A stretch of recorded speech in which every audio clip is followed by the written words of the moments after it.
Gali ya, Gali, King of the Gali gitu. Gali. Gimana santri ya tetap akan santri. Memang hal-hal seperti itu di pesantren diajarkan secara krusial dan memang harus ditempa secara langsung. Oh, ada santri takut sama gurunya, lucu masa gurunya menakutkan santri. Mancoro, santri-santri di Mancoro harus bangga dengan di Mancoro. Jangan membuang-buang waktu lah. Nah, wasting time itu nggak penting. Tapi kita kupas tuntas di sini. Oke.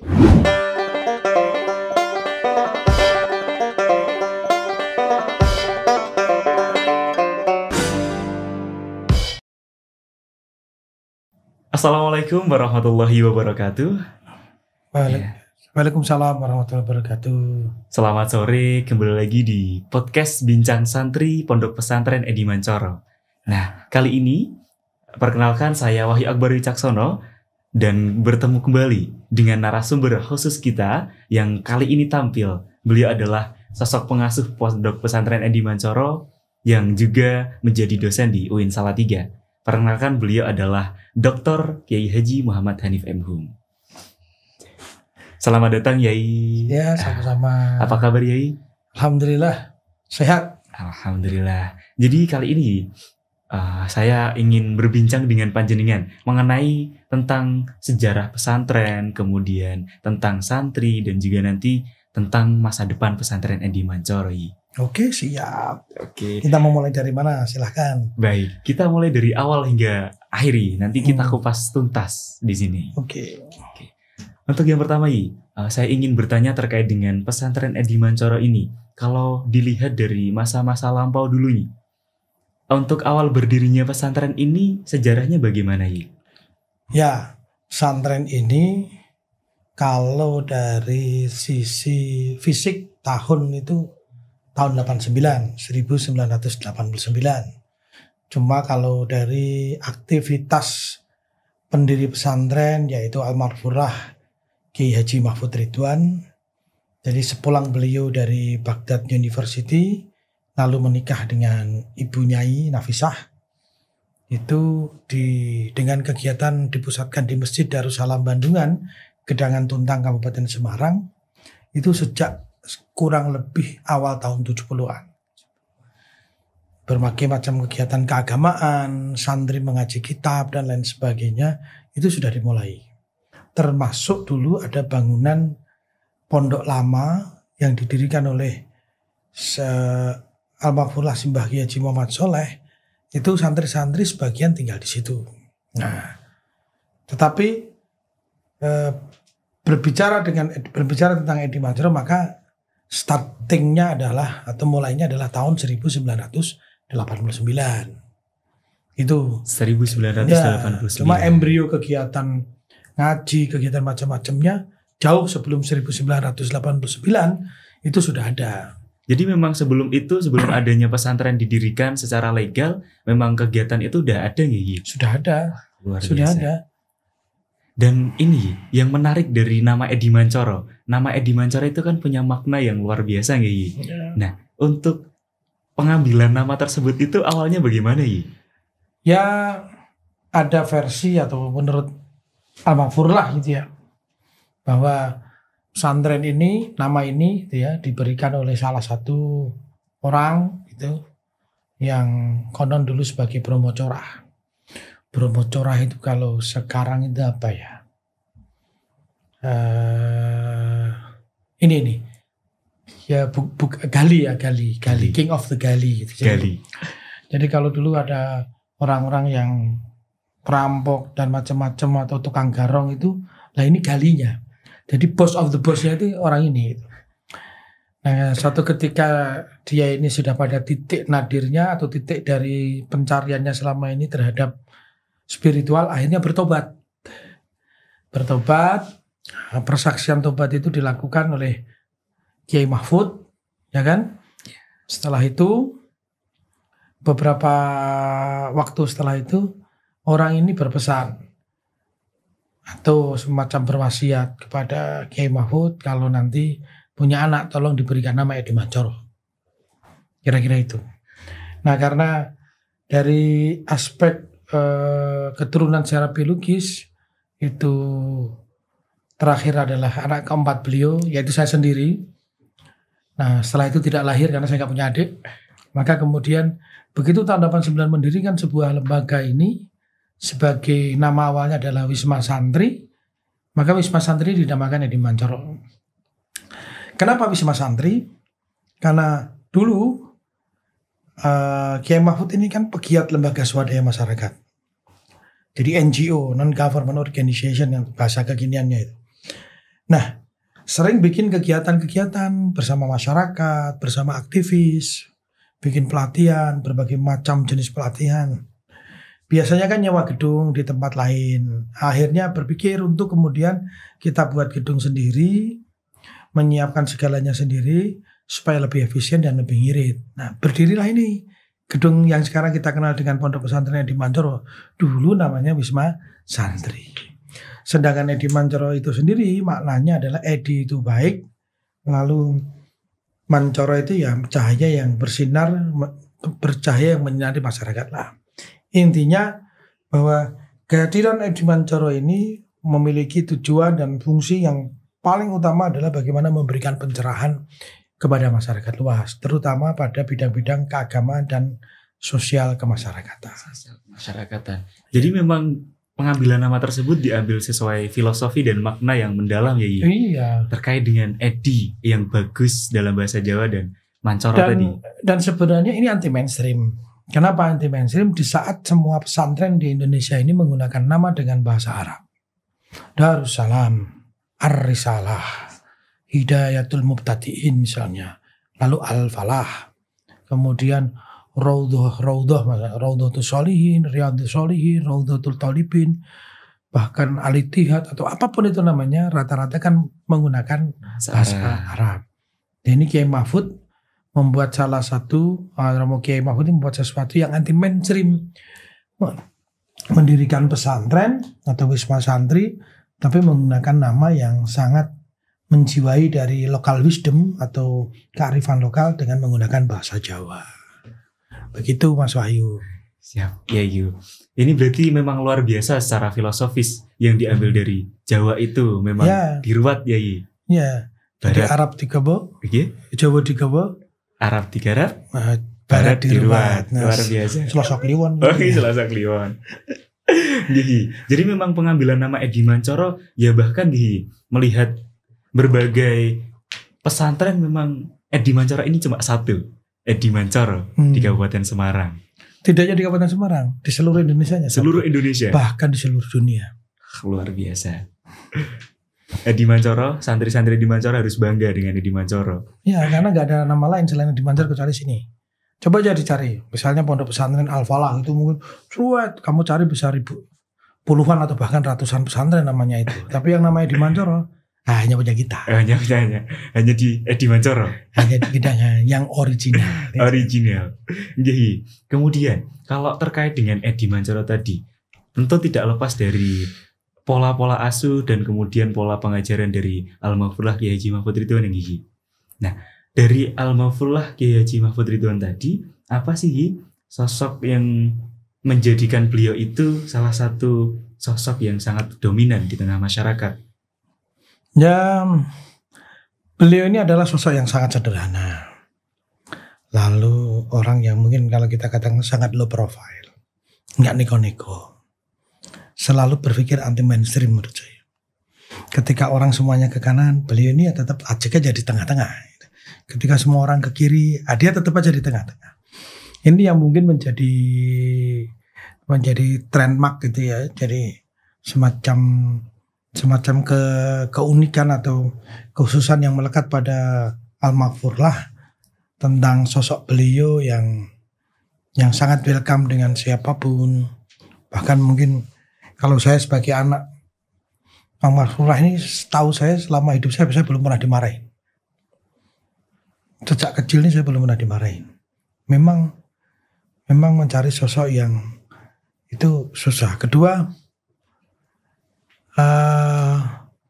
jadi mengamalkan apa yang diajarkan Rasulullah. Rasulullah itu kan menjadi qudwah bagi umatnya.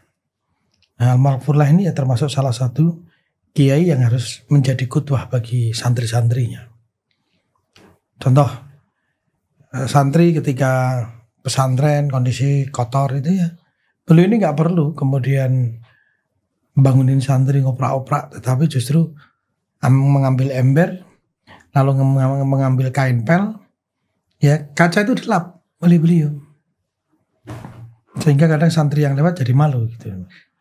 Jadi ini contoh bahwa jadi mengamalkan tentang misalnya lisanul hal afsahu min lisanil maqal itu. Jadi hal yang mempraktekkan sesuatu itu jauh lebih mengena dibandingkan hanya sekedar kata-kata, kira-kira gitu. Biasa. Jadi memang nilai-nilai kesederhanaan yang muncul, kemudian yang apa yang diajarkan dari Al-Mafurlah itu memang secara praktik langsung gitu. Ya. Nggak hanya dipraktekkan. Nggak hanya kan enggak gitu enggak. Tapi langsung kepada praktikumnya. Ya lebih banyak begitu. Luar biasa. Ya begitu. Jadi memang mengena ya Gigi. Bahkan di tengah masyarakat itu kehangatan dari beliau pun dapat dirasakan. Ya. Kemudian Gigi, kalau melihat dari eksistensi Edi Mancoro yang dulunya adalah pesantren yang muncul di tengah masyarakat sebagai pendamping masyarakat seperti itu Gigi, dan di era sekarang yang memang santrinya sudah mulai bertambah, apa sih yang bisa membedakan antara santri dulu dan santri hari ini? Saya kira tidak terlalu jauh ya bedanya.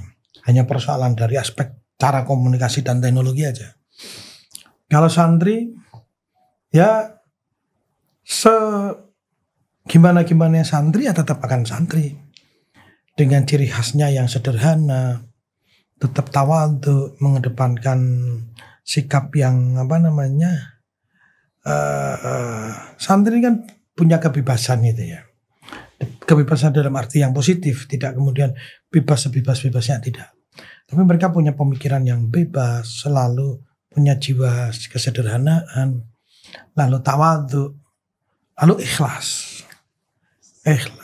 Karena itu penting. Kenapa? Keikhlasan itu tidak hanya dimiliki oleh orang yang misalnya guru atau ustadz, bukan. Santri pun harus ikhlas. Mencari ilmu itu harus ikhlas, karena kita ditempa untuk belajar itu ya harus ikhlas. Karena dengan ikhlas itulah kemudian kita bisa menerima ilmu yang diberikan oleh para guru, para kiai, para bunyai, begitu. Dan yang paling penting di pesantren itu, belajar di kelas itu belajar kitab. Tapi ada pembelajaran yang paling penting di luar pembelajaran di kelas. Melihat apa yang ditampakkan di dunia ini di sekitarnya. Belajar dari masyarakat, belajar dari bunyai, contoh kecil aja. Belajar dari bunyai tentang bagaimana memasak, menata makanan, minuman, menyajikan. Itu penting. Yang mungkin sebagian santri tidak pernah berpikir bahwa menyajikan makanan, minuman itu adalah sesuatu yang kita perlu belajar. Coba, tidak sedikit kan kemudian alumni atau santri-santri kita cara menyajikan makanannya kadang, loh berarti santrinya waktu di pondok dulu nggak pernah nih lihat bagaimana keluarga bunyai atau ustadzah-ustadzahnya menyajikan makanan. Kan meskipun itu tidak termaktub dalam satu tuntunan buku, tetapi kan diaplikasikan atau dipraktikkan setiap hari. Dan saya kira itu penting bagi para santri untuk belajar di luar belajar yang sifatnya textbook. Belajar tentang tentang faslun fit ta'at, itu tidak hanya persoalan itu, tetapi juga banyak hal dari gurunya, dari apa yang dia lihat di sekitar pesantren. Jadi nggak hanya tentang di pembahasan kitab secara textbook, namun juga dengan hal-hal kecil seperti itu, Gih. Iya, apa yang diajarkan. Bukan hal kecil, itu justru hal besar. Hal besar. Cuma orang tidak ngerti pentingnya itu. Santri secara mayoritas tidak ngerti pentingnya melihat apa yang ada di sekitar dia. Ya.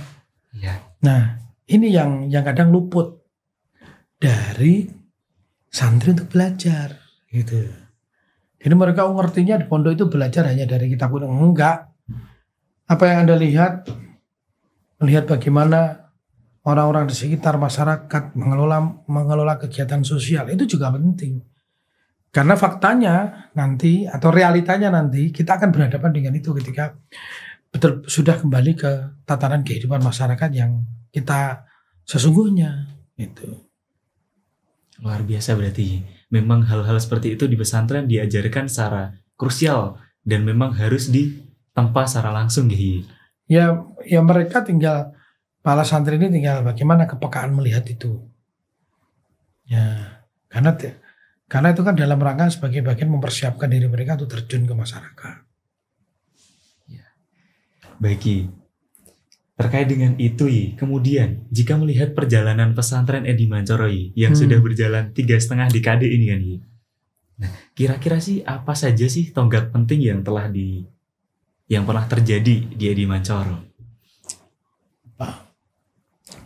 Ya, pertama penataannya, tata kelola organisasi pesantrennya dari dulu dengan sekarang sudah tertata lebih baik. Kedua, perkembangan dari sisi aspek gedung, sarana dan prasarana ya pasti ada peningkatan dibandingkan yang dulu. Lalu kemudian jumlah lembaga juga bertambah. Ada lembaga pendidikan non formal, ada formal, ada lembaga diniyahnya. Jadi mengkombin antara yang yang dibutuhkan oleh masyarakat di dunia pendidikan, misalnya kita fasilitasi dengan KB, TK, SD di Mancoro. Jadi jangan lupa kita juga punya SD, punya KB, TK, bahkan SMP. Ayo dong gabung dengan kita kan gitu. Itu penting gitu ya. Karena kita sebagai menyiapkan untuk anak itu tidak hanya persoalan dia bisa matematika, dia bisa fisika, tapi ngaji, membaca Quran, menghafalkan beberapa ayat di dalam Al-Quran atau bahkan keseluruhan Al-Quran dan ngerti tata cara beribadah itu penting. Kenapa? Ya kalau Imam Ghazali dalam kitabnya misalnya Bidayatul Hidayah, ya ketika kita mau sebaiknya ya ketika kita beribadah itu yang ngerti ilmunya. Sholat yang ngerti tata caranya sholat. Baik sholatnya, ketika sholat, bahkan setelah sholatnya harus ngerti gitu. Nah itu kan juga harus dipelajari. Jadi nggak bisa menyiapkan generasi masa depan itu atau generasi kita hanya sekedar dia dikasih matematika, nggak bisa. Emang terus kalau sholat mau 1 tambah 1 kan enggak. Gitu. Tetap sholat itu ya usolli kan itu. Ini penting. Gitu. Jadi bahkan semua aspek seperti agama tetap dikuati, dikencengi ngaten gitu. Dan bahkan nilai-nilai seperti kalau di pesantren pasti akademis. Orang belajar kan tentang ilmu agama. Nah, justru yang kita siapkan itu adalah bagaimana orang belajar di sekolah dasar misalnya berada di lingkungan pesantren sehingga hatinya juga dekat dengan pesantren gitu kan. Pikirannya, hatinya, fisiknya dekat di pesantren sehingga mereka tidak hanya nitipkan anak belajar di SD tetapi sekaligus juga anak ini melihat situasi di pesantren gitu ya. Dan mereka bisa melihat kakak-kakaknya. Karena belajar dengan melihat itu juga sesuatu yang kadang lebih mengena dibandingkan kita belajar di kelas yang sifatnya textbook gitu. Baik. Nah, kemudian dari itu bahkan perkembangan Edi Mancoro dari dulu hingga sekarang ini memang sudah banyak perkembangan seperti halnya ya gedung-gedung tadi, bahkan ada KB, TK Edi Mancoro yang memang diwadahi memang untuk masyarakat juga yang memang lingkupnya di tengah masyarakat. Ya pastinya sebagai sebuah lembaga yang sedang tumbuh, ya hal-hal itu kan hal yang wajar. Tapi yang penting itu nilai-nilai dasar di pesantren yang kayak jiwa, semangat keikhlasan, kesederhanaan, tawadhu, kemudian memiliki kebebasan dalam berpikir, berdikari. Santri ini kan dilatih tentang berdikari, untuk mandiri, mengelola hidupnya sendiri. Coba misalnya sampean ketika dulu sebelum mondok, kan kadang di rumah apa-apa masih minta ke orang tua, Bu, bikinkan ini Bu, cucikan dan lain sebagainya. Sekarang hidup di pondok, segala sesuatu dikelola sendiri, nyuci sendiri, dikasih uang saku, ngelola duit sendiri. Bagaimana duit itu bisa cukup untuk 1 bulan, ya misalnya gitu. Nah, ini penting dan orang dan yang saya tahu dan pengalaman saya ketika kita di pesantren belajar hal-hal yang kadang di luar kelas itu jauh lebih mengena terhadap bagaimana membangun jati diri kita. Biasa. Jadi memang hal-hal itu tuh benar-benar harus dikuatkan. Bahkan di pesantren itu benar-benar dapat gitu ya. Iya. Entah dari lingkup santri antar santri atau santri dengan lingkungan masyarakat atau dengan bahkan dengan. Maka ke santri itu ketika di pondok ambil pelajaran dan ambil kemanfaatan dari kamu belajar di pondok sebanyak-banyak. Jangan takut dengan gurunya. Dekati mereka. Ada santri takut sama gurunya, lucu. Masa gurunya menakutkan santri sehingga dia nggak mau masuk kelasnya guru, itu kan lucu. Dan orangnya kan masih ada di sini sekarang. Masih ada ya. Dan hidup gitu. Tapi jangan sebut merek ya. Baik, kemudian kalau kita melihat kembali terkait dengan Pondok Pesantren Edi Mancoro yang basicnya Dul Almarfullah ini adalah sosok di tengah masyarakat sebagai sosok pengemong di lembaga swadaya masyarakat. Nah, kemudian kira-kira peran pesantren hari ini itu kepada masyarakat itu seperti apa sih? Ya masih sama sih, dengan dimensi yang berbeda. Perannya masih sama. Tugas pesantren apa sih? Mendidik santri, mencerdaskan anak bangsa, diantaranya menyiapkan mereka menjadi orang yang tafakuh fiddin. Kan sama, dimensinya aja berbeda. Masyarakat yang mana dulu yang Anda mau lihat? Masyarakat kan bisa, santri itu juga masyarakat. Warga sekitar itu juga masyarakat. Nah, dimensinya yang berbeda. Keadaannya berbeda. Cara dulu dengan cara sekarang berbeda. Tapi ghayahnya, tujuannya sama. Tujuannya sama. Jadi tetap seperti hal-hal komunikatif antara santri dengan santri dan juga masyarakat tadi memang harus terjalin dengan erat nih. Ya harus terjalin erat. Dengan tentu batas-batas tertentu. Jangan sampai melampaui batas. Itu. Karena berbahaya nanti jika kalau santri terus komunikatifnya ke masyarakat terus nanti malah keluar terus juga berbahaya. Makanya harus seimbang. Harus seimbang. Baik, kemudian kalau kita berbicara tentang hari ini dan untuk masa depan, mimpi apa sih dari panjenengan untuk mimpi kita masa depan? Mimpi pesantren bikin perguruan tinggi. Perguruan tinggi. Ya sebagai sebuah lembaga pendidikan ya mimpi terbesarnya adalah ketika perguruan tinggi itu kan simbol dari ilmu pengetahuan. Maka mimpi kita ini punya perguruan tinggi. Perguruan tinggi secara mandiri gitu. Ya perguruan tinggi, Universitas Edi Mancoro atau Universitas Mahfud Ridwan, apapun itu, mimpi kita ini bikin perguruan tinggi. Semoga itu tetap terwujud ya. Amin. Amin. Amin. Amin. Baik. Kemudian di 35 tahun ini untuk pertanyaan terakhir, pesan-pesan untuk santri dan juga generasi muda Ya ingat hadis Rasulullah yang disabdakan Rasulullah yang berbunyi iktanim khamsan qabla khamsin syababaka qabla haramika, sihataka qabla saqamika, ya kan, faragaka qabla sugrika, misalnya hayataka qabla mautika, ghinaka qabla fakrika. Atau bisa juga itu tidak urut ya. Jadi perhatikan 5 hal ini. Masa mudamu sebelum masa tua. Artinya apa? Di saat muda ini, galilah sebanyak-banyaknya apa yang ingin kamu gali. Bukan raih, tapi gali. Mencari, carilah. Sebelum masa tuamu, manfaatkan hidupmu sebelum matimu, persiapkan. Masa sehatmu itu masa yang mahal. Maka ketika sehat, manfaatkan dengan baik untuk sesuatu yang manfaat. Itu penting. Jadi para santri, kalau semuanya saja tidak ada santri di Mancoro, ya memperhatikan 5 hal ini sangat penting. Jangan jangan membuang-buang waktu lah. Nah, wasting time itu nggak penting. Membuang-buang waktu yang tidak kepada hal-hal yang tidak penting itu harus ditinggalkan. Saat Anda muda ya gali sebanyak-banyaknya apa yang ingin kamu gali, kemudian terapkan, cari ilmu, amalkan ilmu, begitu kan? Ya disitulah nanti kita akan menjadi khairun nasi anfa'uhum linnas, menjadi orang yang bermanfaat bagi manusia. Karena menjadi orang yang bermanfaat bagi manusia atau khairun nasi anfa'uhum linnas, orang yang paling bermanfaat bagi manusia, tentu harus dengan ilmu, nggak bisa tidak dengan ilmu. Begitu Mas Wahyu. Terima kasih banyak. Itu pesan-pesan yang sangat Ya. erat dan harus dipegang erat oleh santri-santri, khususnya Betul. di Mancoro juga ya. Iya. Itu tadi semoga dapat bermanfaat bagi Amin. saya khususnya. Amin. Nah, untuk saudara-saudara semuanya, tetap jangan lewatkan untuk bincang-bincang santri Edi Mancoro selanjutnya, karena masih banyak kejutan selanjutnya, nggih. Ya. Dan dari saya mengucapkan terima kasih banyak kepada Dr. Kiai Haji Muhammad Hanif M. Hum Oke. karena telah hadir sebagai narasumber, dan saya Wahyu Akbar Wicaksono mengucapkan terima kasih dan akhirul kalam. Wallahul muwaffiq ila aqwamit thoriq.